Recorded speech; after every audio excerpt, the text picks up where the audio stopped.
This is your Tuesday Daily Delivery. I am Michael Rand. Glad to have you back for another day. Velle E, Neal III, Star Tribune columnist, will join me here in just a little bit to talk Twins, to talk Vikings, to talk Timberwolves and Wild. A lot of stuff on my mind that I wanted to talk through with Velle, and he was great on all of them as always.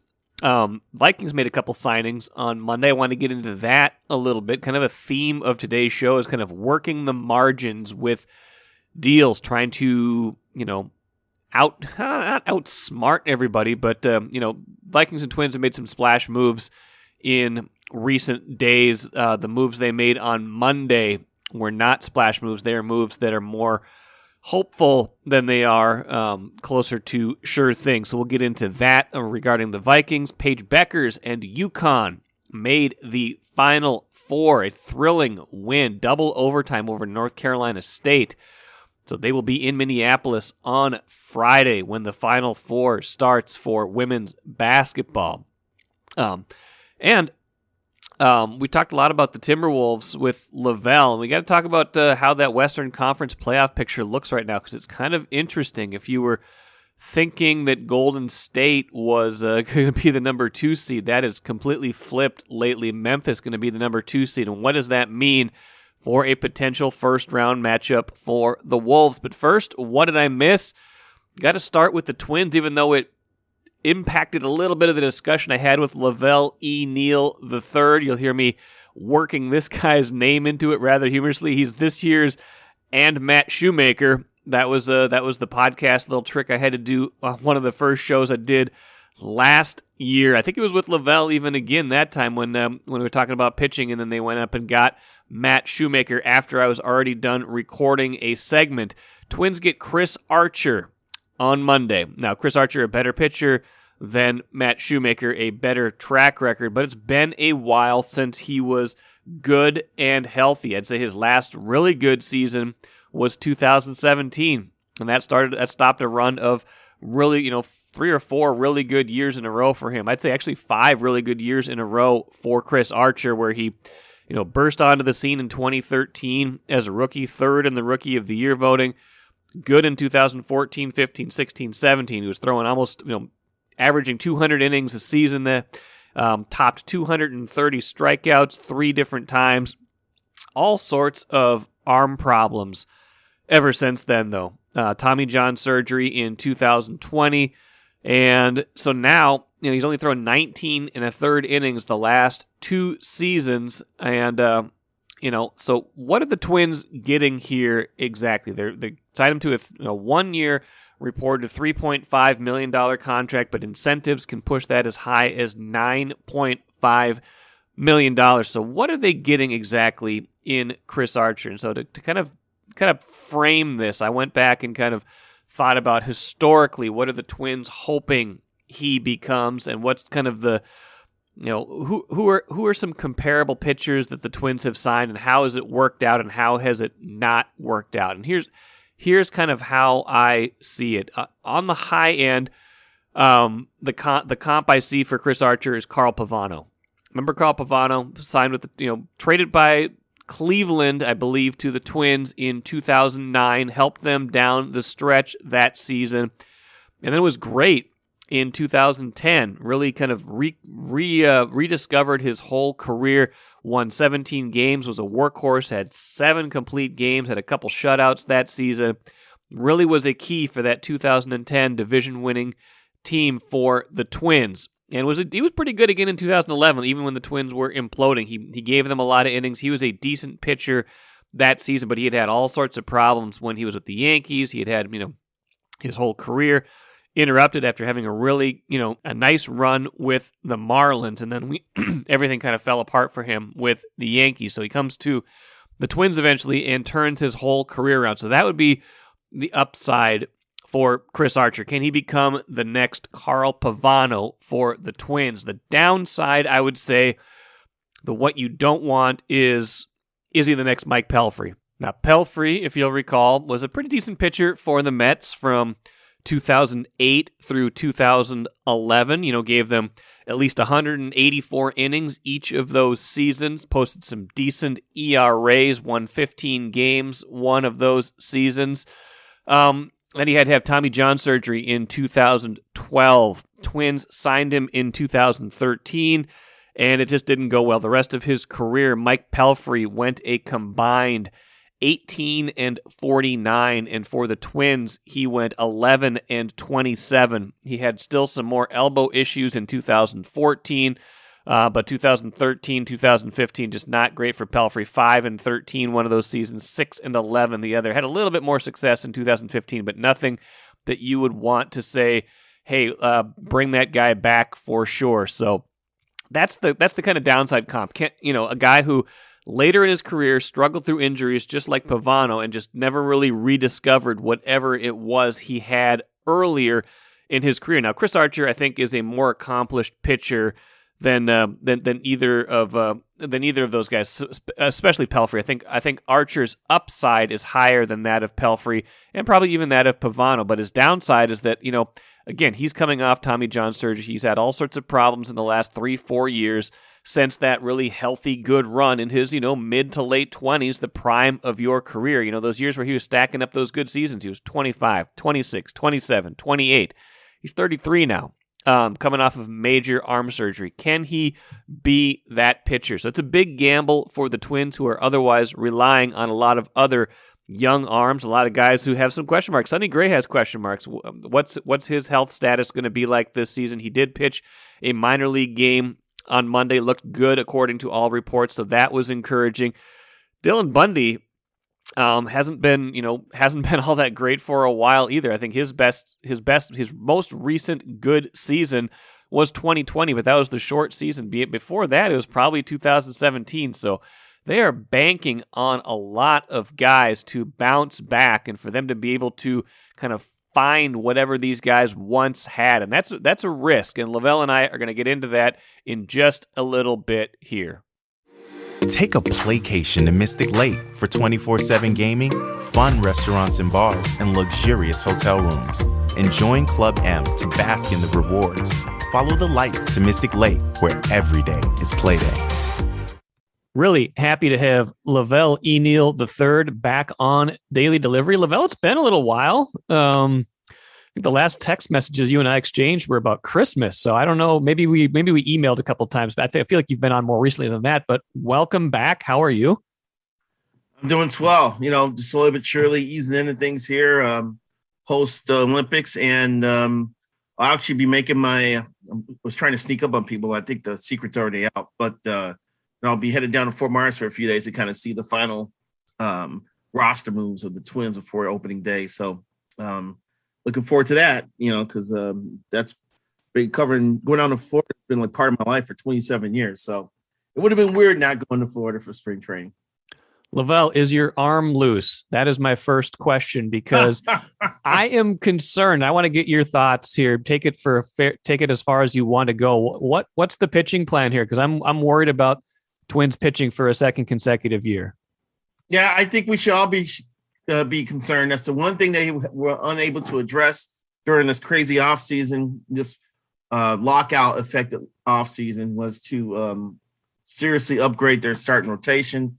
They're giving Dylan Bundy a chance to kind of reclaim whatever form he had a couple years ago, and that's fine. And Chris Archer. Those guys are at every spring training. But trading for Sonny Gray was a good move. He definitely can help. I think he's a quality arm. So I'm a little concerned about the makeup of the starting rotation. I have no problems with Bailey Ober and Joe Ryan being part of the rotation. They showed promise last year. They showed the ability to pitch on a major league level, but they need experience. And the key is to push them as far back in the rotation as you can with better players. So that's why I was advocating a trade for. I know for a fact they prefer Frankie Montas over Sean Manaea, because Montas is under control for 2 more years. Manaea will be a free agent after this season, and he has Scott Boras as his agent, which means he's going to hit the free agent market. So that would just be kind of a 1-year rental. But at the same time, you wouldn't have to give up as much for Manaea as you would Montas. I do like Montas better as a pitcher than Manaea. But one of those two guys will look really good in this rotation. And I really wish they had a closer. I would love to see Taylor Rogers in more of a setup role than a ninth inning role. I think when you can rotate between Rogers, Jorge Alcala, and Tyler Duffy in the seventh and eighth inning, and then give the ball to a proven closer in the ninth, I think that is a great setup. So I was kind of hoping they'd also ask for the A's closer, Lou Trevino, who was a proven closer. But it takes two to tango, Mike. It sounds like that the A's are reluctant right now to move those guys. They think that more teams will be desperate at the trade deadline. So that tells me no one's overpaid, offer what they would consider an overpay for their guys. So they're going to sit back and let the season progress. Yeah, I mean, last year was, derailed in large part because the veterans they signed didn't work. And obviously we've been waiting on a lot of these pitchers for quite some time. And, pitchers take a long time to develop. That's fine. That said, I mean, it felt like the mantra all offseason was they're going to add pitching. They're going to add pitching. And that, they can't just, hope that Bailey Ober and Joe Ryan repeat what they showed in pretty limited sample sizes, especially Joe Ryan towards the end of last season. And, put whatever stock you want in September baseball too. That was all Joe Ryan starts right there. Like, I don't know. I feel like they've made a lot of interesting moves. Otherwise, I want to get your thoughts on just their offseason in general. But obviously the Correa signing is massive, and it helps the pitching staff because he's a good defensive shortstop. But I like the lineup. I think the lineup can score some runs. I think the defense is going to be good as long as guys are healthy, but who's going to throw the ball still is a fundamental question to me. No doubt. I'll give the Twins. I mean, the Correa signing, it was the number one free agent on the market. I mean, that pushes their offseason out of C range into B range. I'll give it a B when you land a player of Correa's ability. And plus, you're able to get out from Josh Donaldson's contract, a guy who in his 2 years with the Twins kept breaking down, couldn't stay on the field, and made more impact with his mouth than his bat at times. So I think that was a shrewd move, even if it cost him a shortstop in Kiner Falefa being traded a day after acquiring him. But to get Correa at short, I mean, that's a coup. And it works out for at least this year. He's a placeholder for Royce Lewis, who needs to continue to develop. And if something goes wrong and Correa wants to come back next year, he can. So if he doesn't come back, then the Twins have $35 million they can try to, once again, upgrade the pitching staff with. So I don't mind signing Dylan Bundy. I really don't. I mean, every team has these reclamation projects in camp. And Chris Archer. They have Chichi Gonzalez, a former kid who came up with the Rangers. They thought he was going to be a good pitcher, and he's bouncing back after some injuries. And he'd probably start the season at St. Paul. Yeah, let's expand my thoughts here to include the next five, because I think you need to have 8 to 10 starters total to get through. Who's the first five, and then who's the next five, do you think? Well, I'm gonna plug in Josh Winder as number 5. Okay. And folks, for you guys, folks listening to this, he's got talent. I mean, he's got the 4 picks mix, but he could touch a 97. That's a good arm. And he was going to make his debut last year before he had a shoulder problem and they decided to shut him down. But he's healthy this year, and he's in a position where he can contribute right away. I would prefer that he would spend a month or two in St. Paul to kind of continue to smooth out some rough edges and fine-tune his command and fine-tune this pitch mix. But you know what? They're going to have to need him to contribute. Yon Duran is an interesting guy. Incredibly talented. Has touched 100, 101 before in the minors. Has a pitch called the split-fingered sinker, or splinker. And I think he's got a curve and a changeup too that he's still trying to perfect. The problem is he has not thrown a lot of innings as a starter in the minor leagues, to the point where there is some discussion and debate going on within the organization if Duran should just become a reliever at this point, because he has not had – I don't think he's thrown 120 innings in a season yet, so that's problematic. As a reliever, Duran throwing 100 miles an hour coming out of the bullpen. That's a plus. And he might break. There's a good chance he breaks camp with the team too. But I was told there's a chance he could start the season in the bullpen and then return to St. Paul and continue to build up his arm strength and be stretched out. So we'll see how that transpires. But I have Winder and Duran at the top of that list. Then I have the right-hander Jordan Balazovic after them. He's got a 4-pitch mix, and I've seen him throw in the backfields of Fort Myers before. Good movement on his fastball. It's got nice run, nice life to it. So it's been a matter of him staying healthy and fine-tuning his pitches as well, which has not come as smoothly as people had hoped. And after that, Cole Sands, another guy who has shown decent control in the minors. He's got solid stuff. And he's 24. And it's time for some of these guys, Mike. Josh Winder, I believe, is 25. Sands is 24. Duran is 24. Drew Stroutman, one of the kids they got in the trades last year, is 25. They're all going to be at AAA. And it's their time. It's their time to step up and see what happens. You just wish this this baptism was out of. You wish that they would have earned their way to the majors by pitching well in the minors instead of being given spots on the major league staff because of necessity. So you can question the Twins for that. After that, I just named about 5 other guys. In AA, it looks like you're going to have Matt Cantorino, who's got a live arm. He's 24. Right now, he's projected to be a AA. And Simeon Woods Richardson, he's 21. He needs to work on his control, but he's another good-looking guy who's got a little bit of velocity. And he came from Toronto along with Austin Martin in the Jose Barrios trade.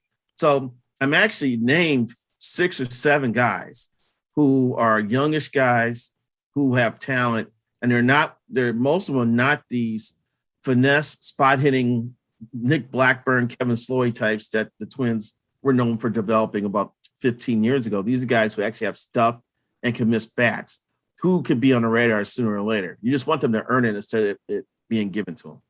I suppose the X factor in all this, before we move on to a Vikings subject I want to get to, is Kenta Maeda. I mean, he's, I don't know what they should count on from him this year, but there's a reasonable possibility that he could help towards the end of the year, right? Given the timing of his surgery. I would not count on Maeda this year. In fact, I think he even said it when he got to camp that he would probably try to pitch this year only if the Twins made the postseason, if you thought that way.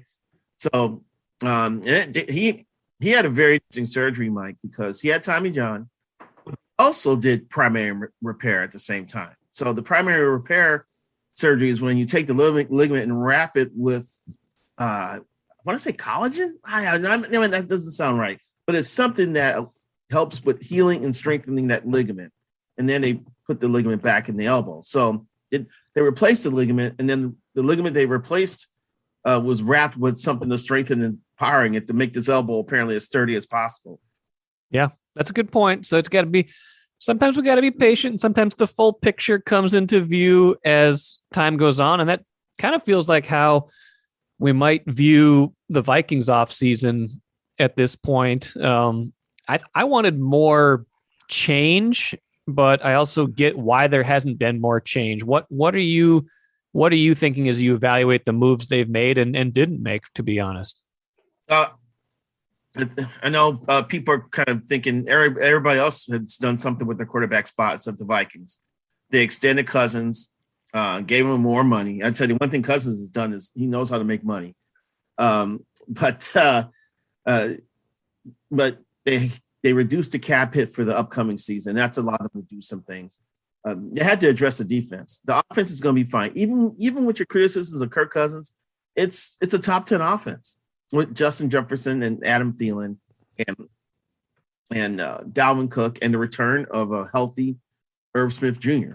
But the defense has really let them down the last couple of years. Stopping the run, secondary breakdowns. It's put pressure on the offense to have to outscore its defense. And so going to 3-4 will be interesting. The fact that they signed Sedarius Smith to bookend with Daniil Hunter gives them potentially a devastating 1-2 punch of edge rushers if they can both stay healthy, which is key.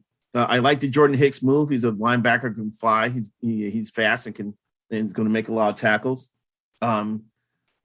They just signed a slot corner from the Packers, I believe. Yes. So probably draft a corner in the draft next month.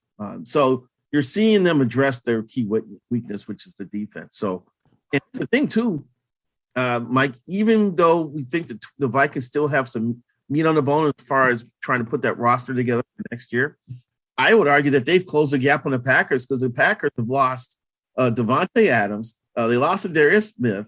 And on the low end, they don't have Equanimeous St. Brown and Marquez Valdez-Scantling have both signed elsewhere.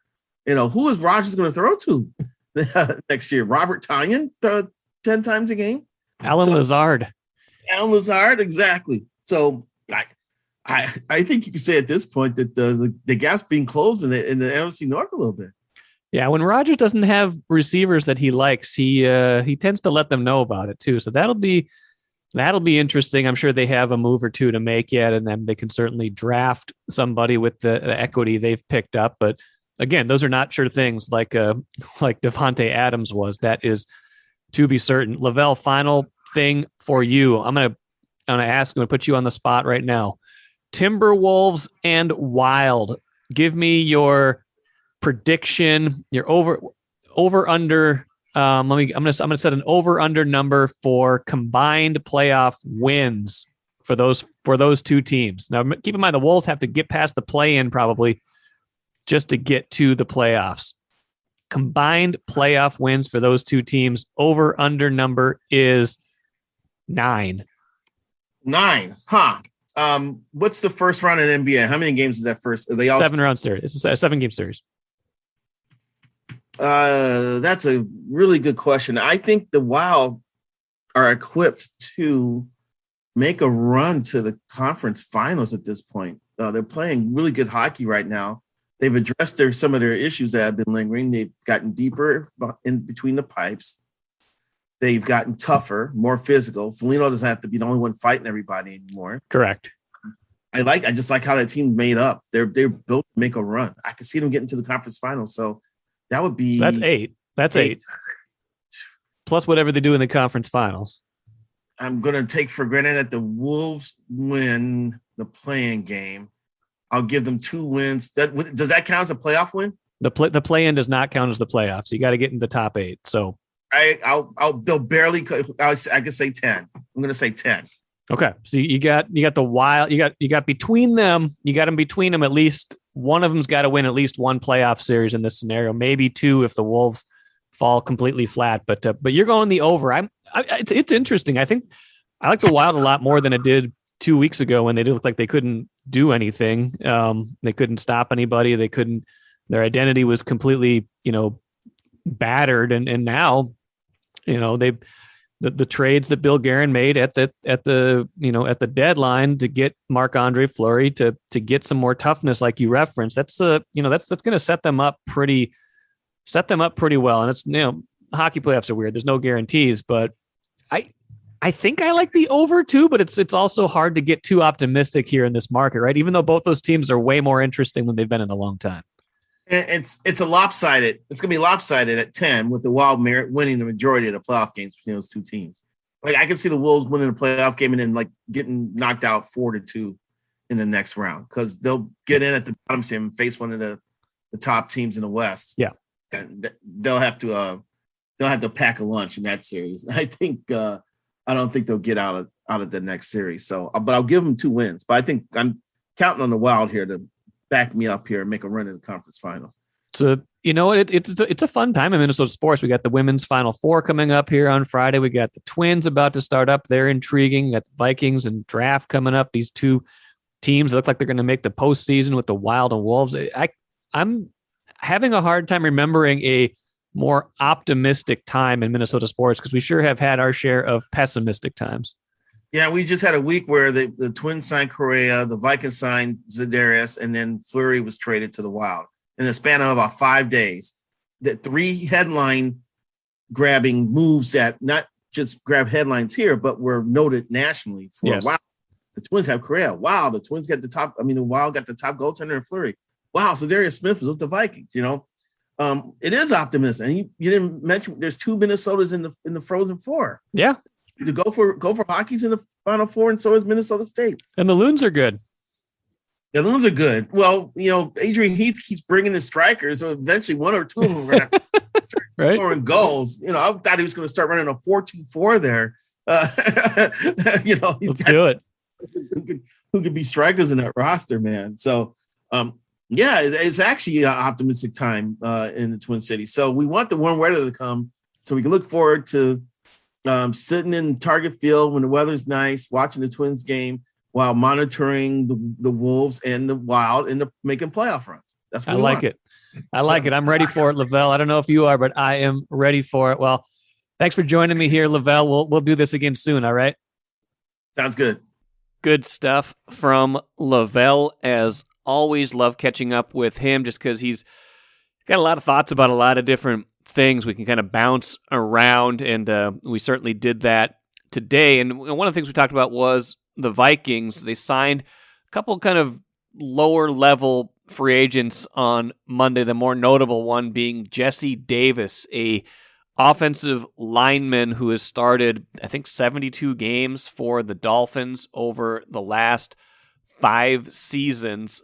He's either been a guard or a tackle there, and according to Pro Football Focus, not a very effective one. He ranked 53rd out of 55 tackles for the Dolphins last season in terms of overall grade. So that's not great. He's been a slightly better guard than he has been a tackle, and with the Vikings, he will almost certainly be used at guard. In today's story, written by Ben Gessling, it says he likely will be the start. He becomes the favorite to start at right guard for the Vikings. So a guy who has experience in that regard, but still not great numbers according to Pro Football Focus. Back in 2017, 2018, he was still in the bottom half, even bottom third among starting guards when he was playing that position. The nice thing about him is, compared to a guy like Oli Udoh last season, he does not commit a lot of penalties. Oli Udoh committed 16 penalties last season. Davis, I think, had 3 or 4, and that's kind of been his typical number most seasons. So we'll see. I don't know if we can, call this necessarily a huge upgrade, but it is a guy that has experience. It is a guy who has done it, has been a starter in this league for several years, and who is at least has a better foundation at guard than he does at tackle. So that is how they're going to try to help their offensive line, and we will see, kind of like the Chris Archer move, if they can get more out of him than other teams could. One player who you don't have to worry about getting a lot out of, she always delivers, Paige Bueckers, huge in UConn's double overtime win over North Carolina State that got the Huskies to the Final Four at Target Center in just a few days here. Great game. Double overtime. North Carolina State kept coming back, but Paige Bueckers and her teammates were too much. Love this post-game quote from Paige Bueckers. Let's play that really quick. 2 days ago I said win or go home, but we won and I'm still going home. So this is crazy. I don't know. So cool that she gets to play that Final Four in Minneapolis. I'm sure she'll have, she'd have fans wherever she went, but especially coming to her home state where she played not too far from here in high school at Hopkins. What a cool story. What a great storyline for the tournament. I'm excited to help cover that later this week. And what an exciting time for Paige Bueckers and UConn. That whole field is set, of course, now. UConn, Stanford, South Carolina, and Louisville. It should be a fantastic Final Four. Let's finish quick with the Coolers. Just looking at the NBA standings the other day, it just kind of struck me. I knew that Golden State was kind of in free fall, but I didn't realize to what extent. Memphis has basically almost locked up that number 2 seed now. Phoenix has already clinched the top seed in the West. They are 8.5 games clear of the Grizzlies with just 6 or 7 games to play, depending on which team you look at. But then the Grizzlies are 5 games ahead of Golden State, who are now just 48 and 28. They're only 5 games better than the Wolves right now, who are 43 and 33. So if the Wolves aren't able to jump up into that number 6 seed, and they've got some work to do. There's only 6 games left, and they're 2 games behind Denver, although one of those games is against Denver a little later on this week. If they're not able to jump up and get that number 6 seed, but they are able to win that first play-in game and get the 7 seed, they would play Memphis in all likelihood. And Memphis, like we talked about earlier on this podcast, is a better matchup for them. As good as Memphis is, that has been a pretty good matchup for the Wolves. They're fairly evenly matched, and that would be an interesting series to say the least. So watch for that as things go forward.